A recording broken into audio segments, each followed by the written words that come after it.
Hinto siya, naghahanap ng tamang salita. Para magtago. Magtago? Saan? Sa ano? At doon, ikinuwento niya ang lahat. Ikinuwento niya si Clarice, ang babaeng minahal niya ng buong puso, ang babaeng pakakasalan na sana niya. Ikinuwento niya kung paano, sa gitna ng isang pansamantalang krisis sa negosyo ng kanilang pamilya, kung kailan may tsismis na malulugi na ang Del Rosario Group, ay bigla na lang siyang iniwan ni Clarice. Walang paliwanag. Makalipas ang isang linggo, nabalitaan na lang niyang engaged na ito sa isa sa mga karibal ng kanilang kumpanya. Doon niya nalaman na ang pagmamahal ni Clarice ay hindi para sa kanya, kundi para sa apelyido niya. Ang sakit noon, Maya, sabi niya, ang boses ay puno ng alaala ng pait. Nawalan ako ng tiwala sa lahat. Naisip ko, paano ako makakahanap ng isang taong mamahalin ako lang si Mateo, hindi ang pera sa likod niya. Kaya umalis ako. I created Tio. Isang simpleng tao. Isang taong walang maipagmamalaki. Iyon ang naging pagsubok ko. Isang masakit na paraan para salain ang mga tao sa paligid ko. Tinitigan niya si Maya, ang puso ay nasa kanyang mga mata, umaasa sa pag-unawa nito. At dumating ka. Sa gabing iyon, sa party hindi ka tumingin sa suot ko o sa trabaho ko. Tumingin ka sa akin. At minahal kita dahil doon, Maya. Minahal kita dahil minahal mo si Theo, ang taong walang-wala. Huminto siya, inaasahan ang isang reaksyon. Isang yakap. Isang luha ng pag-unawa. Kahit isang salita. Ngunit ang nakita niya sa mukha ni Maya ay isang bagay na hindi niya inaasahan. Isang bagay na mas masakit pa kaysa sa galit ni Aling Imelda. Pagkakanulo. Pagtataksil. Ang mga mata nito ay nanlalamig. Ang mga labi nito ay nanginginig. Dahan-dahan itong tumango na para bang isang malaking palaisipan ang nabuo sa kanyang isipan. So, sabi ni Maya, ang boses ay malamig at walang emosyon. Lahat ng ito, ikinumpas niya ang kamay sa paligid. Ang apartment sa Cubao, ang pagluluto ng sinigang, ang pagkain ng fishball, lahat ng pinakita mo sa akin. Tumingin ito sa kanya, at sa unang pagkakataon, nakita ni Theo ang galit sa mga mata nito. Isa lang bang malaking pagsubok?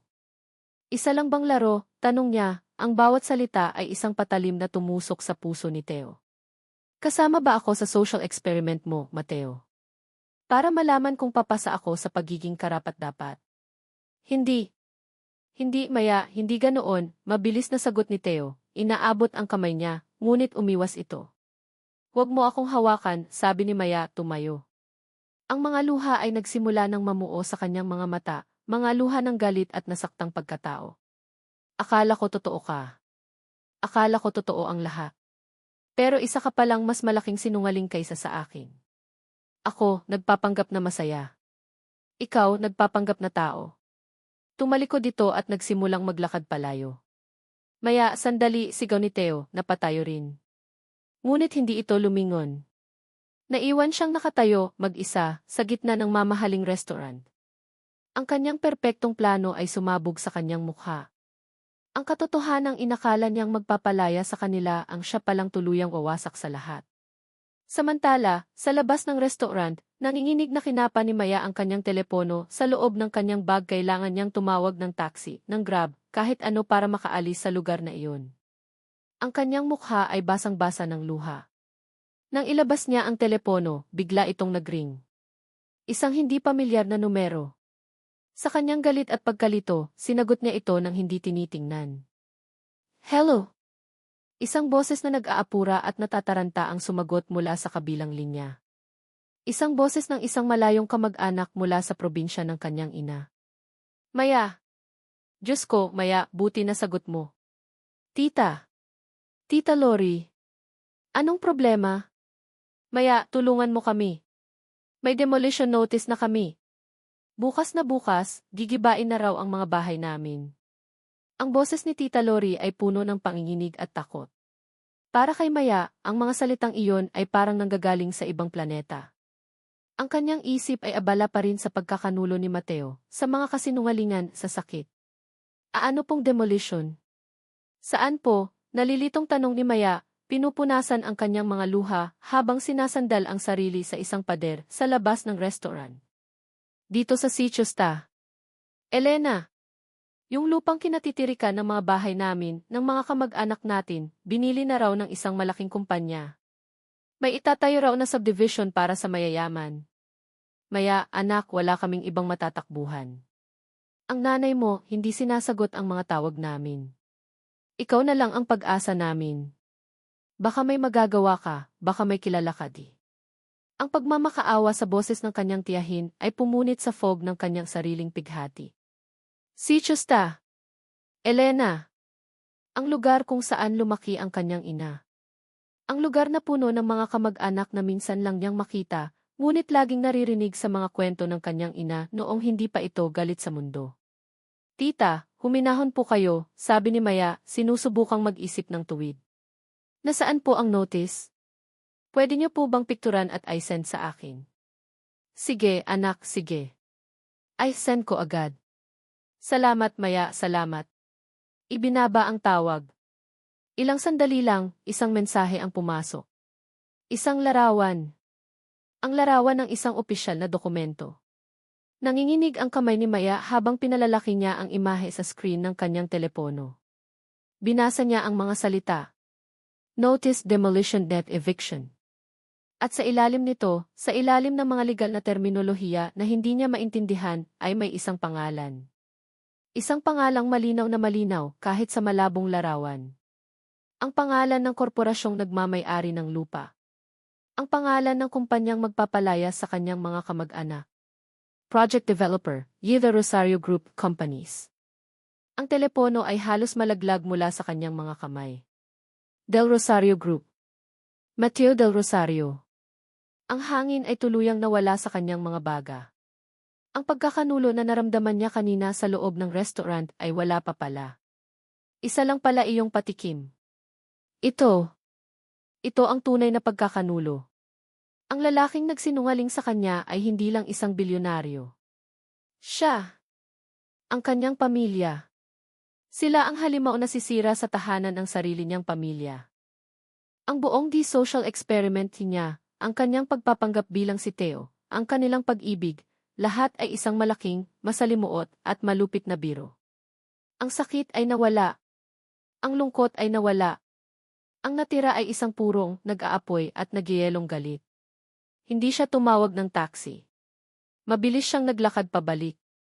Hindi sa restaurant kung saan kumakain ang mga elite. Naglakad siya patungo sa parking lot, sa kotse kung saan siya inihatid ng pinakamalaking sinungaling sa buong mundo. At doon, nakita niya si Mateo, nakasandal sa kotse, hinihintay siya, ang mukha ay puno ng pagsisisi. Nang makita siya nitong papalapit, agad itong napatuwid. Maya, salamat at bumalik ka. Pakinggan mo ako, pakiusap ti. Ngunit hindi siya pinakinggan ni Maya. Naglakad siya diretso sa kanya. Walang luha. Walang emosyon sa kanyang mukha. Itinaas niya ang kanyang telepono, ang screen ay nakaharap kay Mateo. At sa susunod na sandali, isang malutong na tunog ang umalinggaw-ngao sa tahimik na parking lot. Ang tunog ng kanyang palad na dumadapo sa pisngi ni Mateo. Isang malakas na sampal. Sinungaling! Iyon lang ang salitang lumabas sa kanyang bibig. Isang salitang puno ng lahat ng sakit, galit at pagkasuklam na nararamdaman niya. Hinagis niya ang telepono sa dibdib nito. Manloloko! Sinalo ni Mateo ang telepono, ang mukha ay puno ng pagkalito, hawak pa rin ang pisnging namumula. Tiningnan niya ang screen. Nakita niya ang demolition notice. Nakita niya ang pangalan ng kanilang kumpanya. Nakita ni Maya ang pagbabago sa kanyang mukha. Ang pagkalito ay naging pagkabigla. Isang tunay na pagkabigla. Ngunit para kay Maya, huli na ang lahat. Isa na lang din iyong parte ng kanyang pag-arte. Ito ba ang totoong ikaw, Mateo Del Rosario? Sigaw ni Maya, ang boses ay basag na sa galit at pait. Ito ba ang dahilan?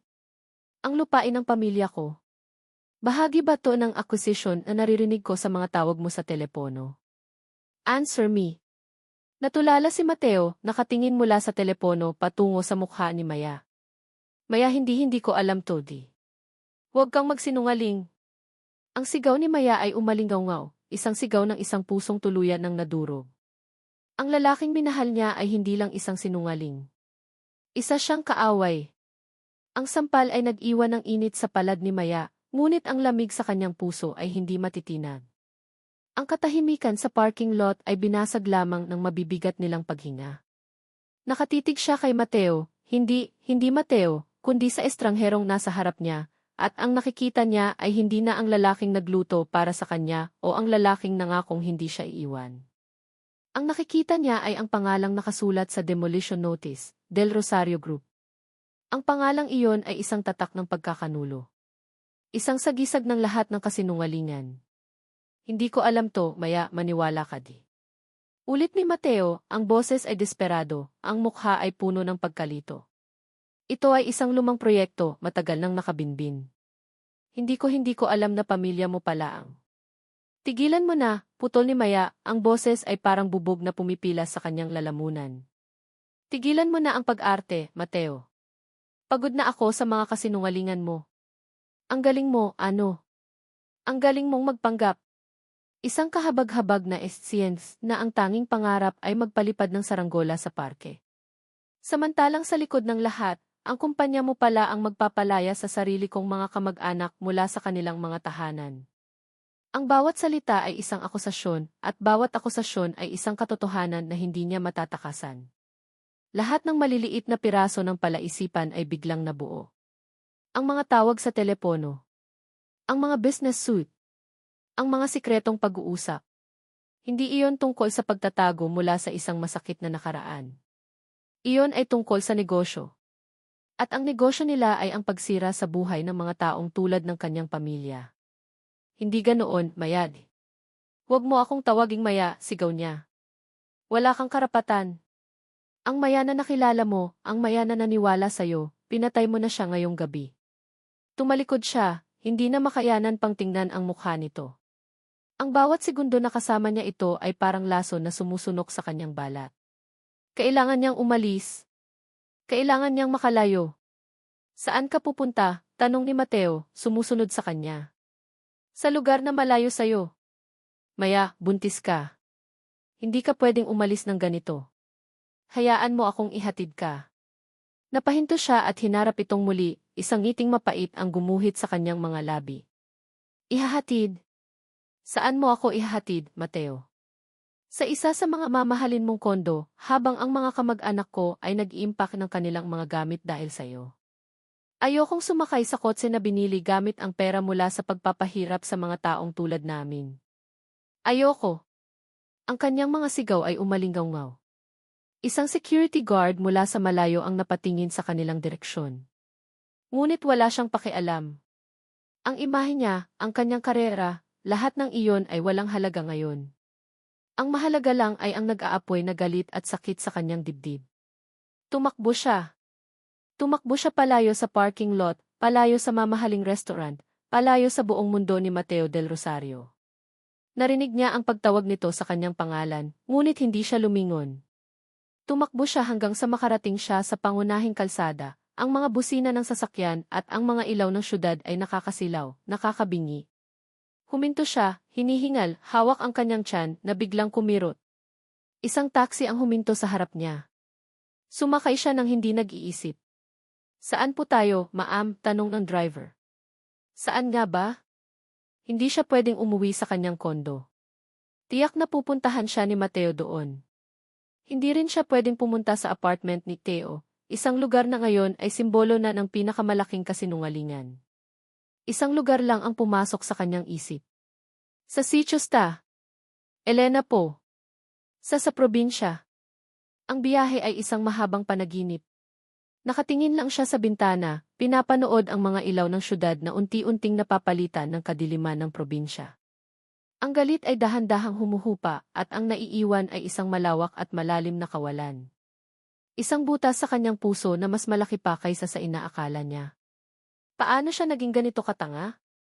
Paano siya nabulag sa isang pag-ibig na isa palang kasangkapan? Ang mga ninakaw na sandali, ang mga halik, ang mga pangako, lahat ay abo na ngayon. At sa gitna ng mga abong iyon, naroon ang tatlong buhay sa loob niya. Ang mga anak niya. Mga anak ng lalaking sumira sa kanya at sa kanyang pamilya. Isang mapait na kabalintunaan. Nang makarating sila sa Sitio Sta. Elena, madaling araw na. Ang lugar ay tahimik, ngunit isang uri ng katahimikang may tensyon. May mga ilaw na nakabukas pa sa ilang mga bahay. May mga taong nakaupo sa labas, nag-uusap ng pabulong, ang kanilang mga mukha ay puno ng pag-aalala. Agad siyang nakilala ng kanyang tita Lori. Isang mahigpit na yakap ang isinalubong nito sa kanya, isang yakap na puno ng pasasalamat at desperasyon. Maya, buti dumating ka. Dinala siya nito sa loob ng kanilang maliit na bahay na gawa sa kahoy. Sa gitna ng sala, nakalatag sa isang mesa ang demolition notice. Kinuha ito ni Maya. Hinawakan niya ang papel. Ang pangalan ng Del Rosario Group ay parang apoy na pumapaso sa kanyang mga daliri. Nakita mo ba, anak, sabi ng kanyang tita Lori, ang mga luha ay nagbabadyang tumulo. Del Rosario. Sabi nila, isa raw sa pinakamayaman sa buong Pilipinas. Paano natin sila lalabanan? Wala tayong pera, wala tayong kapangyarihan. Dumating din ang kanyang ina. Si Aling Imelda. Tila nalaman nito mula sa ibang kamag-anak na darating siya. Ang mukha nito ay pagod, ngunit ang galit sa mga mata nito nang makita siya ay hindi pa rin nawawala. Anong ginagawa mo dito? Malamig na tanong nito. Ngunit bago pa makasagot si Maya, nakita ni Aling Imelda ang papel na hawak niya. Kinuha nito iyon.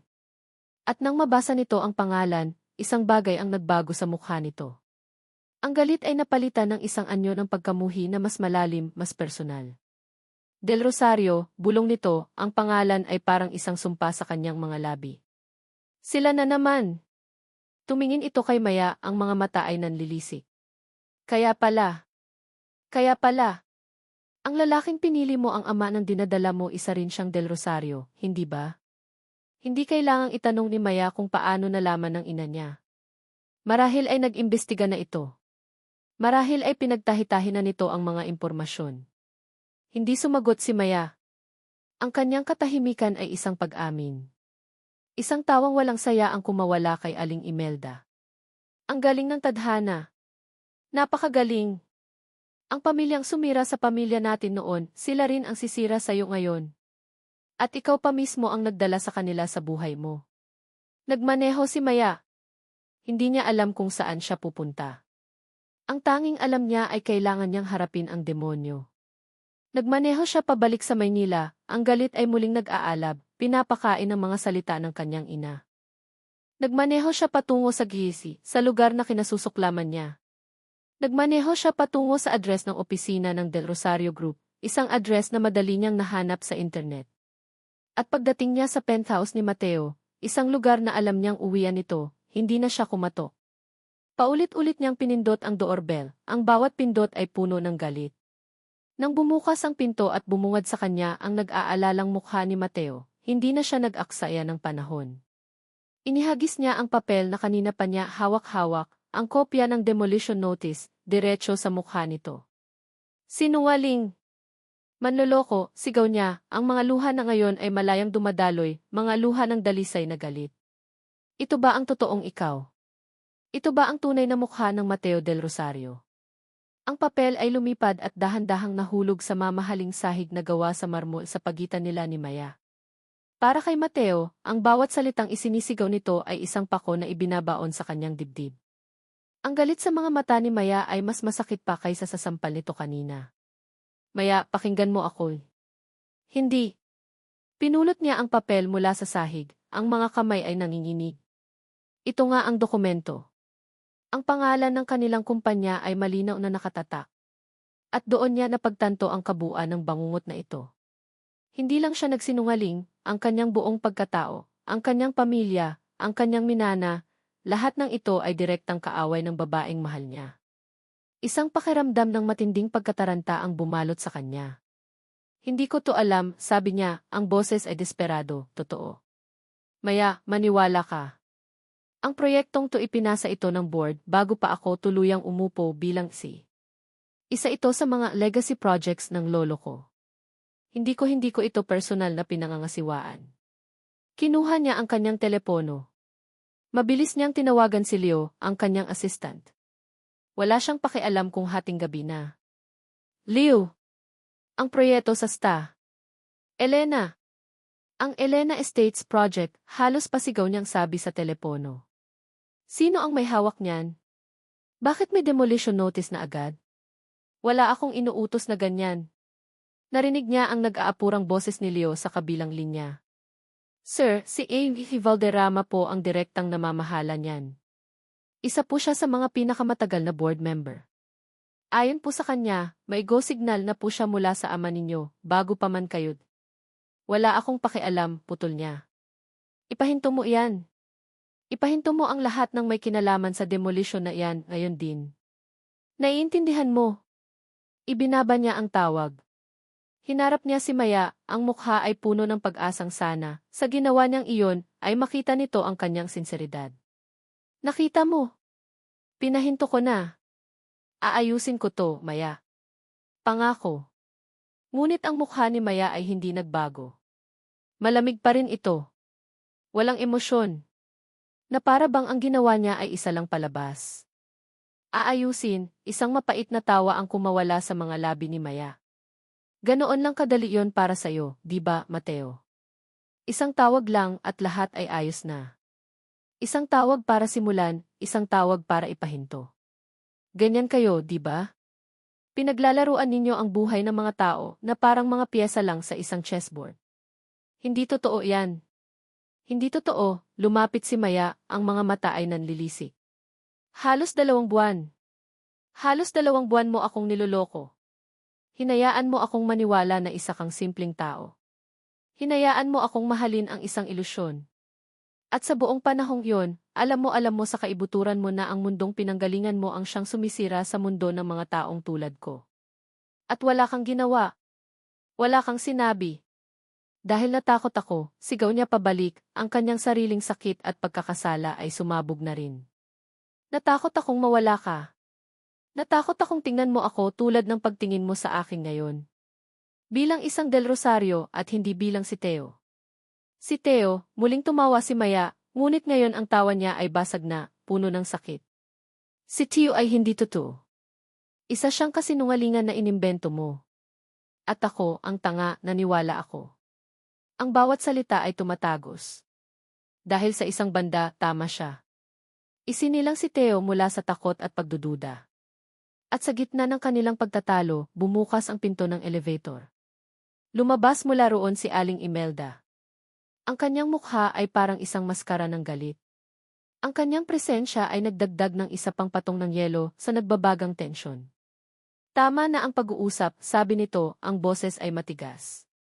Lumapit ito at hinawakan si Maya sa braso. Umuwi na tayo, anak. Wala kang mapapala sa pakikipag-usap sa isang demonyo. Tumingin si Aling Imelda kay Mateo, ang mga mata ay puno ng pagkamuhi na tila nag-ugat pa sa malalim na nakaraan. Del Rosario. Ang apelyido ninyo ay isang sumpa. Noon, ang lolo mo ang nanloko sa ama ko. Kinuha ang lahat ng pinaghirapan niya. Dahil doon, nagkasakit siya, namatay sa sama ng loob. Sinira ninyo ang pamilya namin. At ngayon, ang apo niya naman. Ipinagpapatuloy lang ang legacy ng inyong pamilya. Ang manira ng buhay. Natigilan si Mateo. Ang lolo niya. Ang ama ni Aling Imelda. Ang galit pala nito ay hindi lang dahil sa kahirapan niya, kundi dahil sa isang kasaysayang hindi niya alam. Ang sitwasyon ay mas komplikado, mas malalim, at mas masakit kaysa sa inaakala niya. Ginang hindi ko po alam di. Siyempre hindi mo alam, sabi ni Aling Imelda. Bakit niyo paaalalahanin ang mga maliliit na taong tinatapakan ninyo para umakyat sa taas? Bumaling ito kay Maya. Ang kanyang boses ay lumambot ng bahagya, ngunit may pilit. Halika na, Mayumi. Huwag mong hayaang mangyari sa iyo ang nangyari sa lolo mo. Huwag mong hayaang sirain ka ng isang Del Rosario. Si Maya ay nakatayo sa pagitan nilang dalawa, sa pagitan ng lalaking nagsinungaling sa kanya at sa inang nagkokontrol sa kanya. Nakatingin siya kay Mateo, ang mga mata ay naghahanap ng kahit anong katotohanan. Ngunit ang nakikita niya lang ay ang mukha ng isang bilyonaryo na kayang ayusin ang lahat sa isang tawag. At ang mukha ng pamilyang may kasalanan sa pagkasira ng kanyang pamilya. Masyado ng maraming kasinungalingan. Masyado ng maraming sakit. Ang kanyang desisyon ay nabuo, hindi dahil sa galit, kundi dahil sa matinding pagod. Ang pagod sa pag-ibig, sa pagtitiwala, sa pakikipaglaban. Dahan-dahan niyang inalis ang tingin niya kay Mateo at ibinaling ito sa kanyang ina. Iyon na ang sagot. Nakita ni Mateo ang pagbabago sa mga mata ni Maya. Ang huling kislap ng pag-asa sa kanyang dibdib ay namatay. Para siyang pinapanood ang paglubog ng araw sa huling pagkakataon. Maya, pakiusap ti. Bulong niya. Tumingin si Maya sa kanya sa huling pagkakataon. Ang kanyang mga mata ay walang laman. Walang galit. Walang pag-ibig. Wala na. Umalis ka na, sabi niya, ang boses ay mahina ngunit pinal. Huwag ka nang magpapakita sa akin kailanman. Ang mga salitang iyon ang pinal na hatol. Hinawakan ni Aling Imelda si Maya at nagsimula silang maglakad patungo sa elevator. Hindi na lumingon si Maya. Naiwan si Mateo na nakatayo, mag-isa, sa gitna ng kanyang malaki at malamig na penthouse. Ang katahimikan ay nakakabingi. Tiningnan niya ang kanyang paligid, ang mga mamahaling muebles, ang mga obra maestra sa dingding, ang tanawin ng buong syudad. Lahat ng ito ay simbolo ng kanyang kapangyarihan, ng kanyang yaman. Ngunit sa sandaling iyon, naramdaman niya na siya na ang pinakamahirap na tao sa buong mundo. Dahil lahat ng tunay na mahalaga ay nawala. Ang pinto ng elevator ay nagsara. Ding! At sa kabilang panig ng pinto, sa loob ng bumababang kahon na bakal, napahawak si Maya sa kanyang tiyan. Napasandal siya sa pader ng elevator. Isang matinding kirot, mas matalas kaysa sa kahit anong sakit na naramdaman niya, ang biglang sumaksak sa kanyang puson. Napatingin siya sa ibaba. Ang sahig sa paanan niya ay nababasa. Napahiyaw siya. Hindi sa galit o sakit ng puso, kundi sa dalisay na takot. Sa loob ng penthouse, narinig ni Mateo ang isang mahinang tunog mula sa labas. Ngunit binaliwala niya ito. Nakatayo lang siya, tulala, habang pinapanood ang isang piraso ng papel na dahan-dahang lumapag sa sahig. Ang demolition notice. Ang lahat ay nawala. Sa loob ng elevator, habang bumabagsak siya sa sahig, iisa lang ang nasa isip ni Maya. Ang kanyang mga anak. Ang katahimikan sa penthouse ni Mateo ay isang pisikal na bagay. Mabigat. Malamig. Nakakabingi. Ilang oras na siyang nakatayo sa parehong lugar, nakatitig sa pinto ng elevator, kung saan huli niyang nakita si Maya.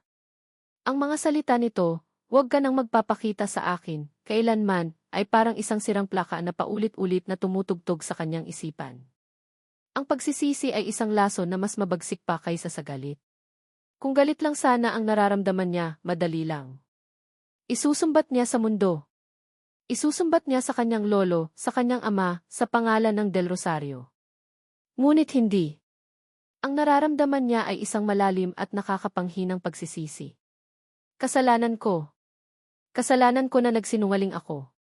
Kasalanan ko na natakot ako. Kasalanan ko na hindi ko agad inalam ang lahat ng sulok ng imperyong minana ko. At dahil sa mga kasalanang iyon, ang babaeng mahal niya at ang 3 anak nila ay nasa panganib. Ang pag-iisip sa mga bata ang nagpabalik sa kanya sa kasalukuyan. Bigla siyang kumilos. Kinuha niya ang kanyang telepono. Kailangan niyang malaman kung nasaan sila. Kung ligtas sila. Tinawagan niya ang numero ni Maya. Hindi ito sumasagot. Tinawagan niya ulit. At ulit.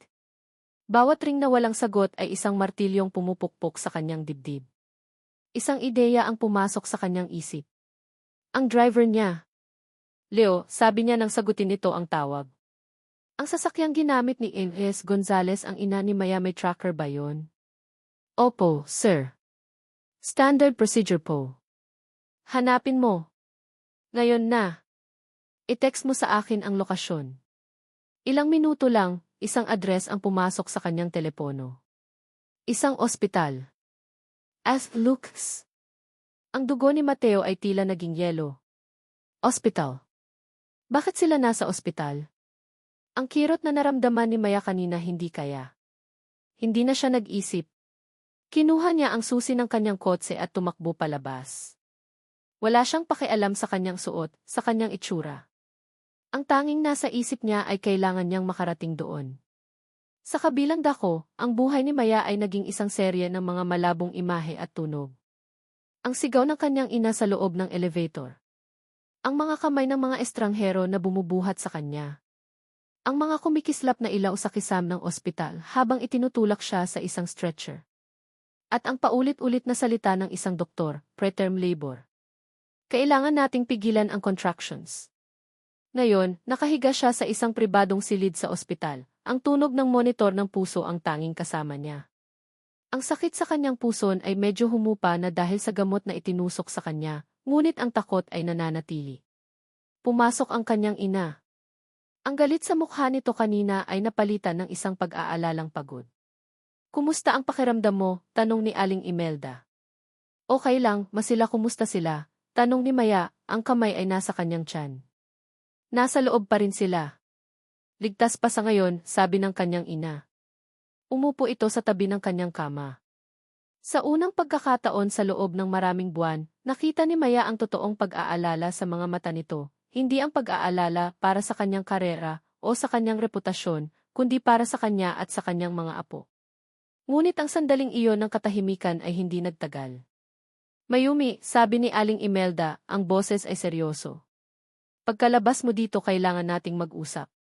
May ipapakilala ako sa'yo. Si Emil Tan. Isang mabait na negosyante. Interesado siyang tulungan tayo. Handa siyang suportahan ka at ang mga bata bastad. Napatingin si Maya sa kanyang ina, hindi makapaniwala. Kahit sa ganitong sitwasyon. Basta ano, ma? Basta kalimutan mo na ang lalaking yon. Ang Del Rosario na yon. Napapikit si Maya. Ang sakit. Hindi pa ba sapat ang lahat? Ma, nasa ospital po ako. Ang mga anak ko halos mawala sa akin. At yan pa rin po ang iniisip nyo. Iniisip ko ang kinabukasan nyo, giit ni Aling Imelda. Hindi mo sila kayang buhayin mag-isa. At tiyak na hindi mo sila bubuhayin kasama ang demonyong iyon. Tumalikod na lang si Maya. Ayaw na niyang makipagtalo. Pagod na siya. Ang gusto niya lang ay ang maging ligtas ang kanyang mga anak. Samantala, hinarap ni Mateo ang sarili niyang gyera. Kinaumagahan, ipinatawag niya ang isang emergency board meeting. Pagpasok niya sa conference room, sinalubong siya ng mga matang mapanuri at nagtataka ng mga board member, karamihan ay mga kaibigan pa ng kanyang lolo at ama. Mateo, ano ang ibig sabihin ng biglaang meeting na ito? Tanong ni Emil Valderrama, ang lalaking namamahala sa Elena Estates Project. Hindi umupo si Mateo. Tumayo siya sa harap nilang lahat, ang kanyang mukha ay seryoso at walang bahid ng pag-aalinlangan. Ipinatawag ko kayo ngayong umaga para ipaalam sa inyo na ang proyekto sa Sitio Sta. Elena, ang Elena Estates ay kinakansela ko.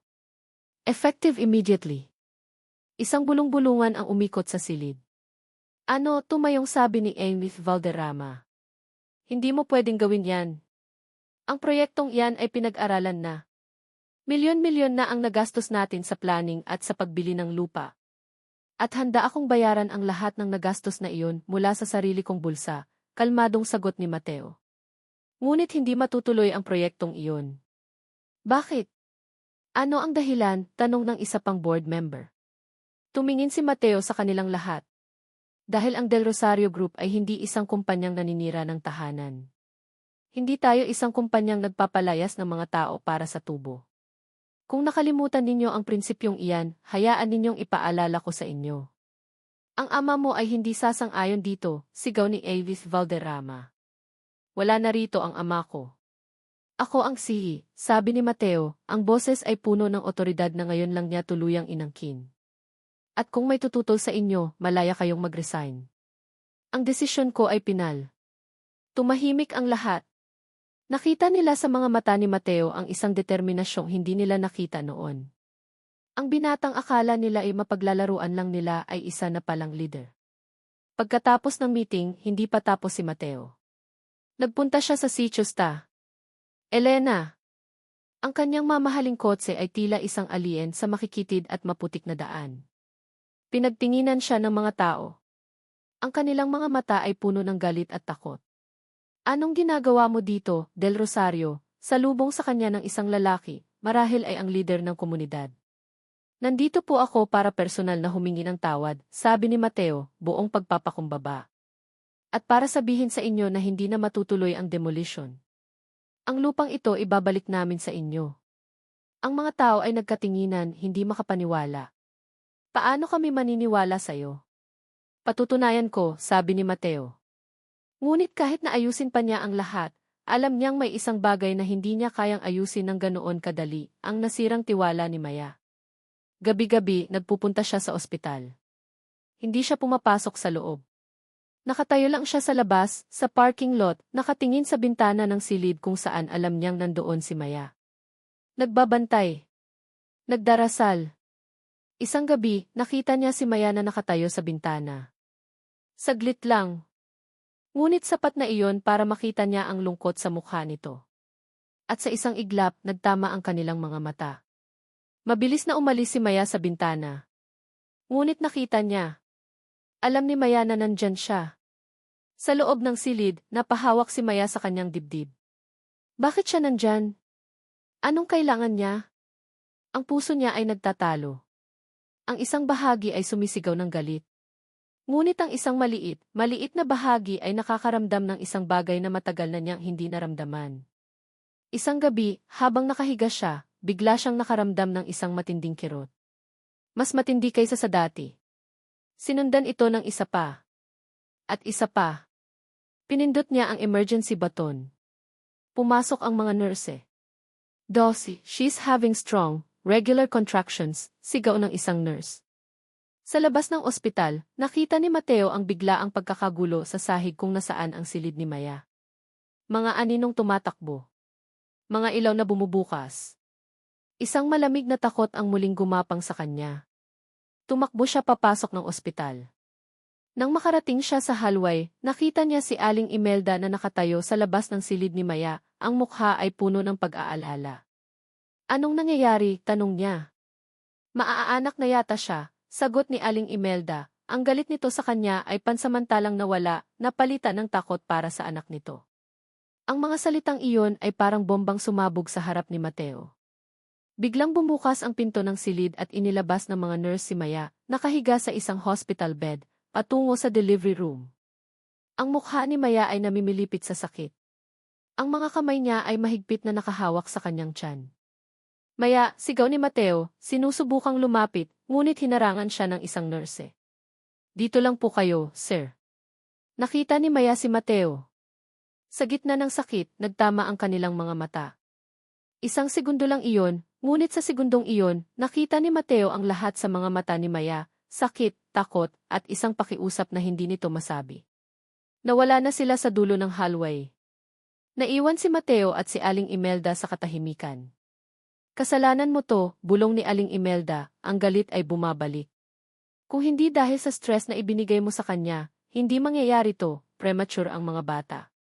Masyadong maaga. Hindi sumagot si Mateo. Dahil alam niyang totoo ang sinasabi nito. Tinanggap niya ang bawat salita bilang isang parusa. Ano pang ginagawa mo dito? Tanong ulit ni Aling Imelda. Umalis ka na. Lalo mo lang pinapalala ang lahat.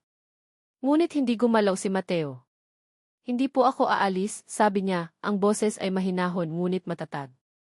Karapatan kong malaman kung magiging ligtas ang mga anak ko. Tinitigan siya ni Aling Imelda ng masama, ngunit hindi na ito nagsalita. Pareho silang naghintay. Ang bawat minutong lumilipas ay isang walang katapusang paghihirap. Naglakad-lakad si Mateo pabalik-balik sa hallway, ang kanyang isip ay puno ng mga dalangin.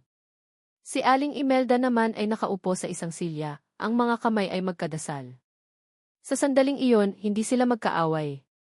Sila ay dalawang taong nag-aalala para sa iisang babae at sa tatlong buhay na nasa panganib. Biglang, sa gitna ng katahimikan ng gabi, umalingaw ang isang tunog mula sa loob ng delivery room. Isang mahinang-mahinang iyak ng isang sanggol. Napahinto sila pareho. Nagkatinginan. Sinundan pa iyon ng isa pa. At isa pa. Tatlong maliliit na iyak na sumasabay sa isa't isa. Ngunit ang kanilang sandali ng ginhawa ay agad na naputol ng isang nurse ang lumabas mula sa operating room. Ang mukha ay seryoso at ang uniforme ay may mga bahid ng dugo. Sino po ang kamag-anak ni Mayumi Gonzales? Ako po. Ang ina niya, mabilis na sabi ni Aling Imelda, napatayo. Kailangan po namin ng dugo. Para po sa ina. Type O negative. Critical po ang lagay niya dahil sa sobrang pagdurugo. Naubusan na po ng supply ang blood bank. Ang mundo ni Aling Imelda ay gumuho. Napahawak siya sa pader para suportahan ang sarili. O negative, hindi ganyan ang dugo namin. Ang puso ni Mateo ay halos tumigil sa pagtibok. Critical. Si Maya ay critical. Ngunit ang mga salita ng nurse ay pumukaw sa kanya. O negative. Isang pambihirang uri ng dugo. Isang uri ng dugo na alam niyang dumadaloy din sa kanyang mga ugat. Walang pag-aalinlangan, humakbang siya pasulong. Lahat ng takot at pag-aalinlangan ay nawala. Ang tanging natira ay isang malinaw na layunin. Ako po, sabi niya, ang boses ay malakas at malinaw, nakuha ang atensyon ng nurse at ni Aling Imelda. O negative ang dugo ko. Napatingin sa kanya ang nurse, pagkatapos ay kay Aling Imelda. Si Aling Imelda ay nakatingin sa kanya, ang mga mata ay nanlalaki, hindi makapaniwala. Ako po ang ama ng mga bata, pagpapatuloy ni Mateo, tinititigan si Aling Imelda. Kunin niyo na po ang kailangan ninyo. Kahit gaano karami. Iligtas niyo lang po siya. Ang unang naramdaman ni Maya ay ang bigat. Isang nakakapanghinang bigat na tila humihila sa bawat bahagi ng kanyang katawan pababa. Pagkatapos ay ang mga tunog. Isang mahinang, ritmikong beep-beep-beep na nanggagaling sa kung saang malapit. At ang amoy. Amoy ng gamot. Amoy ng ospital. Dahan-dahan niyang iminulat ang kanyang mga mata. Malabo. Ang liwanag ay masyadong matingkad. Ipinikit niya itong muli. Sinubukan niyang gumalaw, ngunit kahit ang pag-angat ng isang daliri ay parang isang napakahirap na gawain. Maya. Anak. Ang boses na iyon. Ang boses ng kanyang ina. Ngunit iba ang tono. Walang galit, walang utos. Tanging isang mahinang-mahinang pag-aalala. Muli niyang sinubukang imulat ang kanyang mga mata. Sa pagkakataong ito, isang anino ang kanyang nakita. Isang aninong nakaupo sa tabi ng kanyang kama. Ang anino ng kanyang ina. Bulong niya, ang kanyang lalamunan ay tuyong-tuyo. Leve, huwag ka munang magsalita, sabi ni Aling Imelda, inabutan siya ng isang basong may tubig at straw. Dahan-dahan lang. Sumipsip si Maya ng kaunting tubig. Ang lamig niyon ay nagbigay ng kaunting buhay sa kanyang tuyong lalamunan. Pagkatapos, isang alaala ang bumalik sa kanya na parang isang kidlat. Ang sakit. Ang pagdurugo. Ang mga iyak ng sanggol. Ang mga anak ko, sabi niya, ang boses ay biglang napuno ng panik, sinusubukang bumangon. Nasaan sila? Ligtas ba sila? Ligtas sila, anak. Ligtas sila, mabilis na sagot ng kanyang ina, pinipigilan siya sa pagbangon. Nasa incubator sila sa NICU. Maliit sila, pero malakas. Mga fighter. Mana sayo. Nakahinga ng maluwag si Maya. Ang bigat sa kanyang katawan ay nabawasan ng kaunti. Ligtas sila. Iyon lang ang mahalaga. Ikaw, pagpapatuloy ng kanyang ina, ikaw ang nag-alala sa amin. Nawalan ka ng maraming dugo. Kung hindi, huminto ito, tila may isang bagay na mahirap sabihin. Kung hindi ano, ma? Tumingin si Aling Imelda sa kanya, at sa unang pagkakataon sa loob ng napakatagal na panahon, nakita ni Maya ang mga luha sa mga mata ng kanyang ina. Kung hindi dahil sa kanya, sabi nito, ang boses ay halos pabulong. Kung hindi dahil sa dugo niya, baka nawala ka na sa amin, anak. Kumunot ang noo ni Maya. Sa kanya. Kanino, ma? Hindi sumagot si Aling Imelda. Tumingin lang ito sa may pinto. Sinundan ni Maya ang tingin nito. At doon, nakatayo sa may pintuan, nakasandal sa pader, ay si Mateo. Ang kanyang itsura ay malayong-malayo sa bilyonaryong nakita niya sa penthouse. Ang kanyang damit ay gusot, ang kanyang buhok ay magulo. May mga maitim na bilog sa ilalim ng kanyang mga mata, mga marka ng ilang gabing walang tulog. At sa kanyang braso, may isang maliit na band-aid, isang tanda ng blood donation. Nakatitig ito sa kanya, ang mga mata ay puno ng isang halo ng pag-aalala, pagsisisi, at isang pagmamahal na napakatindi, napakalinis. Ang puso ni Maya ay nagsimulang tumibok ng mabilis. Dugo niya. Ang dugo niya ang nagligtas sa buhay niya. Ang lalaking sinabihan niyang huwag nang magpapakita sa kanya kailanman, ang lalaking kaaway ng kanyang pamilya, ang nagbigay ng sarili niyang dugo para manatili siyang buhay.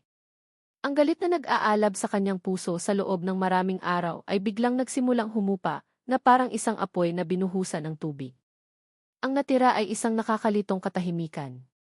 Iwan ko muna kayo, sabi ni Aling Imelda, tumayo. Bago ito lumabas, hinaplos nito ang buhok ni Maya, isang kilos na matagal na nitong hindi ginagawa. Mag-usap kayo. Naiwan silang dalawa ni Mateo sa silid. Ang tanging maririnig ay ang beep-beep-beep ng heart monitor. Dahan-dahang lumapit si Mateo. Bawat hakbang niya ay puno ng pag-iingat, na para bang natatakot siyang baka bigla na lang tumakbo si Maya. Huminto siya sa tabi ng kama. Kumusta ka? Tanong niya, ang boses ay mahina. Hindi sumagot si Maya. Tinitigan niya lang ito. Sinusubukang intindihin ang lahat. Nakita ko sila, pagpapatuloy ni Mateo, isang maliit na ngiti ang sumilay sa kanyang pagod na mukha. Ang mga anak natin. Napakaliit nila, Maya. Pero napaka-perpekto. Inilarawan niya ang bawat isa. Ang isang kamukhang-kamukha niya. Ang isang may ilong na tulad ng kay Maya. At ang isa na tila isang perpektong pinaghalong silang dalawa. May pangalan ka na ba para sa kanila? Umiling si Maya, ang mga luha ay nagsimula na namang mamuo sa kanyang mga mata. Ang lahat ay masyadong mabilis. Ang galit. Ang sakit. Ang panganib. Ang pagliligtas. Bakit, tanong ni Maya, ang boses ay basag. Bakit mo ginawa iyon? Bakit mo ako niligtas? Umupo si Mateo sa silyang inupuan ng kanyang ina kanina. Tumingin ito sa kanya, ang kanyang kaluluwa ay tila nakalantad sa kanyang mga mata. Dahil mahal kita, Maya, sabi niya, simple at direkta. Nagsinungaling ako. Natakot ako. Nagkamali ako. At habang buhay kong pagsisisihan ang sakit na idinulot ko sa'yo. Pero ang pagmamahal ko sa'yo. Yun lang ang isang bagay na naging totoo sa gitna ng lahat ng kasinungalingan ko. Mahal kita. At mahal ko ang mga anak natin. At gagawin ko ang lahat para sa inyo. Ang sinseridad sa kanyang boses ay hindi maikakaila. Walang pagkukunwari. Walang pag-arte. Ito si Tio. Ito si Mateo. Iisa lang sila. Isang taong nagkamali, ngunit isang taong nagmamahal ng totoo. Humikbi si Maya. Isang hikbing hindi na dahil sa galit, kundi dahil sa pagkalito at sa isang emosyong matagal na niyang pinipigilan. Hindi ko alam, sabi niya, ang mga luha ay tuluyan ng dumaloy. Hindi ko na alam kung anong iisipin, kung anong mararamdaman. Hindi siya hinawakan ni Mateo. Iginagalang nito ang kanyang espasyo. Hindi mo kailangang magdesisyon ngayon, Maya. Hindi mo kailangan ng kahit anong sagot. Ang mahalaga, magpagaling ka. Para sa sarili mo. Para sa kanila. Tumayo ito. Kailangan ko na sigurong umalis. Para makapagpahinga ka. Naglakad ito patungo sa pinto. Ngunit bago pa nito mabuksan, isang salita ang lumabas sa bibig ni Maya. Mateo. Napahinto ito at lumingon. Salamat, sabi ni Maya, ang salita ay mahina ngunit puno ng kahulugan. Isang tunay na ngiti, ang unang ngiting nakita ni Maya sa loob ng napakatagal na panahon, ang sumilay sa mga labi ni Mateo. Tumango ito. Walang anuman. At lumabas na ito ng silid. Naiwan si Maya sa katahimikan. Hinawakan niya ang kanyang braso, sa lugar kung saan pumasok ang dugo ni Mateo. Ang dugo niya ay nasa loob niya. Sila ay konektado sa paraang hindi na mabubura kailanman. Ang pader ng galit na itinayo niya sa paligid ng kanyang puso ay mayroon ng malaking bitak. At sa bitak na iyon, isang sinag ng liwanag ang nagsisimulang pumasok. Ang liwanag ng pagpapatawad. Nakaupo si Imelda Gonzalez sa isang upuan sa labas ng Neonatal Intensive Care Unit. Sa likod ng makapal na salamin, 3 maliliit na inkubator ang magkakatabi. Sa loob ng bawat isa, isang buhay. Ang kanyang mga apo. Napakaliit, napaka-inosente. Ang kanilang mga dibdib ay bahagyang umaangat at bumababa sa bawat paghinga. Sa loob ng maraming taon, ang mundo ni Imelda ay umikot sa isang bagay lang, pera. Seguridad. Ang pag-ahon mula sa kahirapang sumira sa kanyang pamilya. Itinuro niya sa sarili na ang pag-ibig ay isang luho, at ang tunay na kayamanan ay nasusukat sa dami ng pera sa bangko at sa apelyidong nakakabit sa pangalan mo. Iyon ang itinuro niya kay Mayumi. Iyon ang buhay na ipinlano niya para sa kanyang anak. Ngunit sa nakalipas na mga araw, ang mundong iyon ay unti-unting gumuho. Una, ang pagsuway ni Maya. Pagkatapos, ang katotohanang ang lalaking kinasusuklaman niya ay isa palang Del Rosario, ang apelyidong kinamumuhian niya ng higit sa lahat. At ang huli, ang pinakamatindi sa lahat, ay ang imahe ng kanyang anak na halos mawala sa kanya, duguan at walang malay. At ang nagligtas dito. Ang lalaking iyon. Ang Del Rosario na iyon. Nakita niya ito kanina habang kinukunan ng dugo. Walang pag-aalinlangan. Walang pagrereklamo. Tanging isang desperadong pagnanais na mailigtas si Maya. Hindi iyon ang kilos ng isang demonyong Del Rosario na nakilala niya sa kanyang nakaraan. Iyon ay kilos ng isang taong nagmamahal. Pinikit ni Imelda ang kanyang mga mata. Ang alaala ng kanyang ama ay bumalik sa kanya. Si Tatay Berto. Isang mabait at masipag na karpintero. Ang kanyang bayani. Nagtiwala siya sa isang mayamang negosyante, isang batang Del Rosario noon, ang lolo ni Mateo. Isang kasunduan sa isang pirasong papel na pinirmahan ng kanyang ama nang walang abogado. Isang kasunduang nagsasabing ang lahat ng kikitain ng kanilang maliit na furniture shop ay hahatiin. Ngunit sa huli, ang lahat ay napunta sa Del Rosario. Ang lahat ng kanilang pinaghirapan ay nawala na parang bula. Ang kanyang ama ay nagkasakit sa puso, sa sama ng loob at namatay na isang bigo. Mula noon, isinumpa ni Imelda ang mga mayayaman. Ngunit kasabay nito, itinanim din niya sa kanyang isip na ang tanging paraan para hindi na muling matapakan ay ang maging isa sa kanila. Isang magulong pilosopiya na ipinasa niya kay Maya. Pangarapin mong maging mayaman pero kamuhian mo sila. Hindi po ba kayo papasok? Napamulat si Imelda. Si Mateo. Nakatayo sa tabi niya, may dalang 2 tasa ng kape. Inabot nito ang isa sa kanya. Magkape po muna kayo, Nay, sabi nito. Nay. Ina. Ang salitang iyon ay tila isang maliit na susi na bumukas sa isang bagay na matagal nang nakakandado sa puso ni Imelda. Tiningnan niya si Mateo. Ang pagod sa mukha nito ay halata. Ngunit ang respeto sa mga mata nito ay totoo. Kinuha niya ang tasa. Salamat, sabi niya, ang boses ay mahina. Umupo si Mateo sa tabi niya. Pareho silang nakatingin sa mga sanggol sa likod ng salamin. Kasalanan ko ang lahat ng ito, basag ni Mateo sa katahimikan. Kung naging tapat lang sana ako mula sa simulat. Hindi sumagot si Imelda. Ang tungkol po sa lolo ko at sa inyong ama, pagpapatuloy ni Mateo. Nalaman ko lang po iyon kagabi. At wala pong araw na hindi ko pagsisisihan ang ginawa ng pamilya ko sa inyo. Wala pong sapat na pera ang makakapagbayad sa sakit na idinulot namin. Tumingin sa kanya si Imelda. Alam mo, ang tatay ko bago siya mamatay, ang lagi niyang sinasabi, hindi ang pera ang pinakamasakit na nawala sa kanya. Kundi ang tiwala. Ang tiwala niya sa kapwa niya. Iyon din po ang kasalanan ko kay Maya, malungkot na sabi ni Mateo. Sinira ko ang tiwala niya.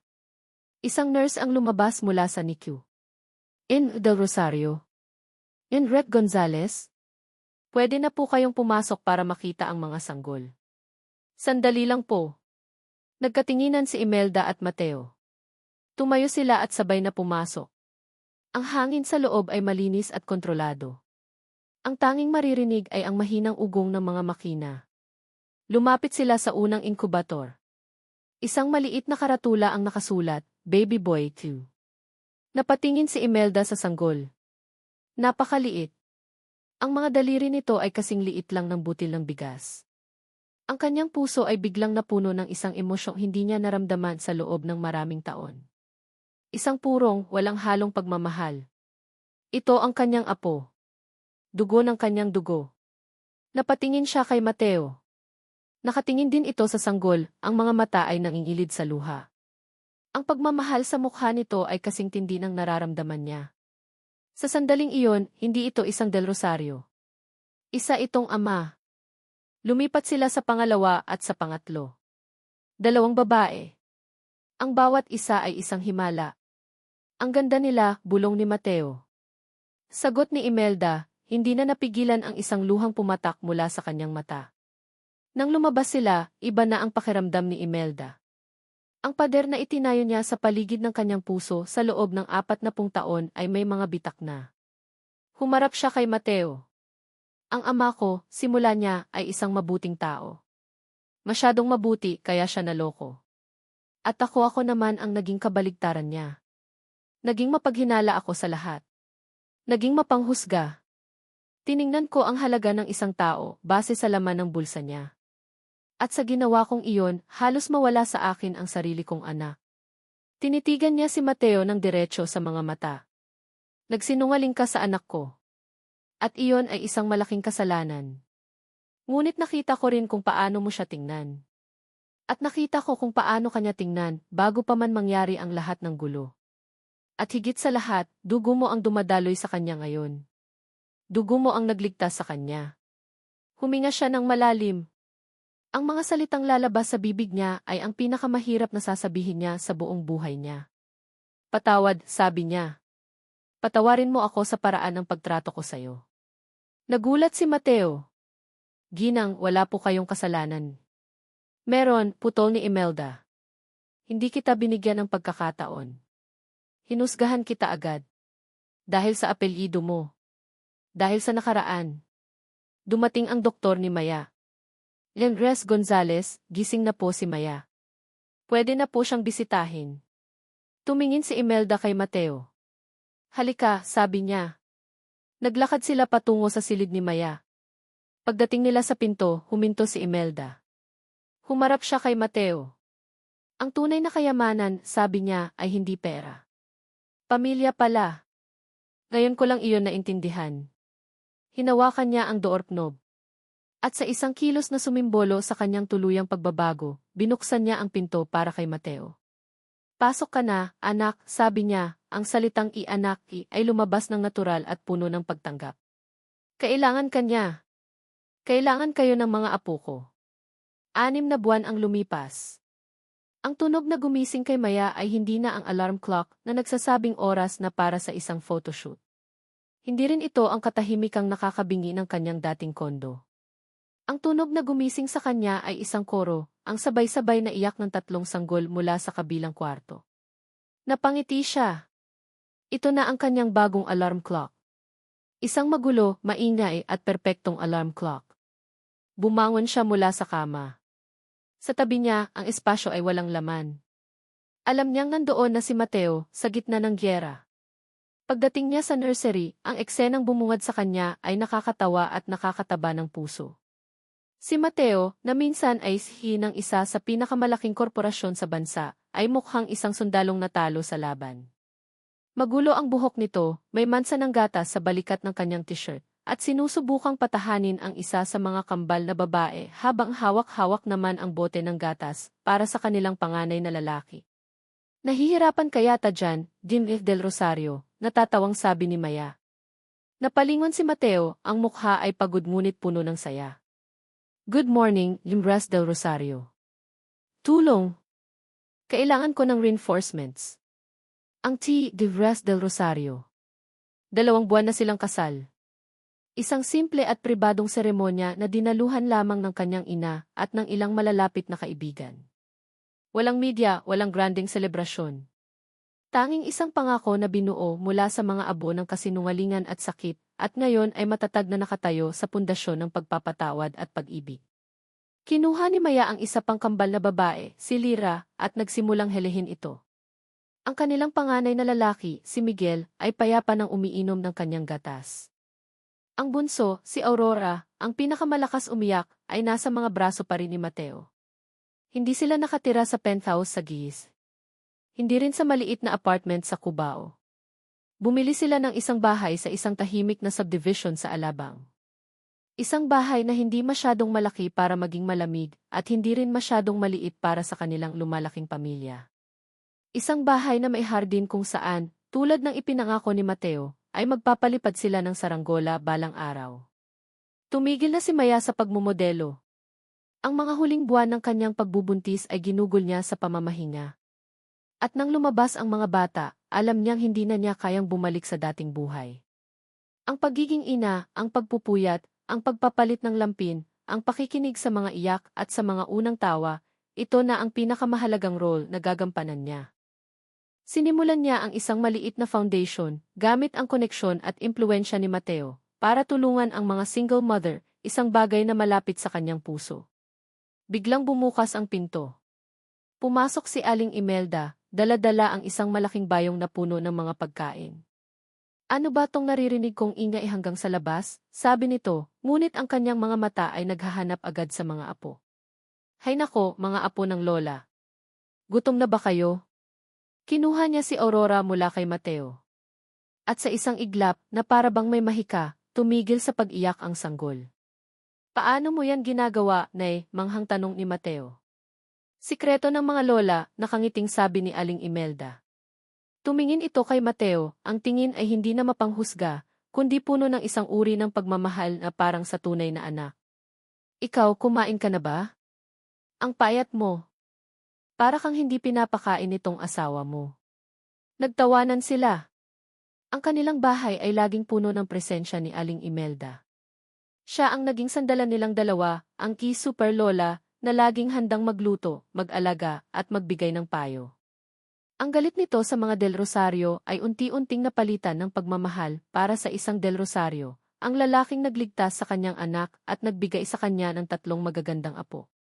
Nga pala, sabi ni Mateo habang pinapatulog si Miguel, kinausap ko na ang board. Nag-appoint na sila ng bagong si. Simula sa susunod na buwan, consultant na lang ako. Napatingin si Maya sa kanya. Sigurado ka na ba dyan? Tumango si Mateo. Sa loob ng 2 taon, hinanap ko kung sino talaga ako.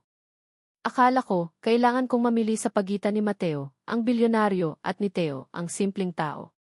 Pero nalaman kong hindi pala. Ako pareho. Ngunit higit sa lahat, isa akong asawa. At isa akong ama. At iyon ang pinakaimportanteng trabaho ko ngayon. Gusto kong makita ang unang pagngiti nila, ang unang paglakad, ang unang salita. Hindi ko yon ipagpapalit sa kahit anong board meeting.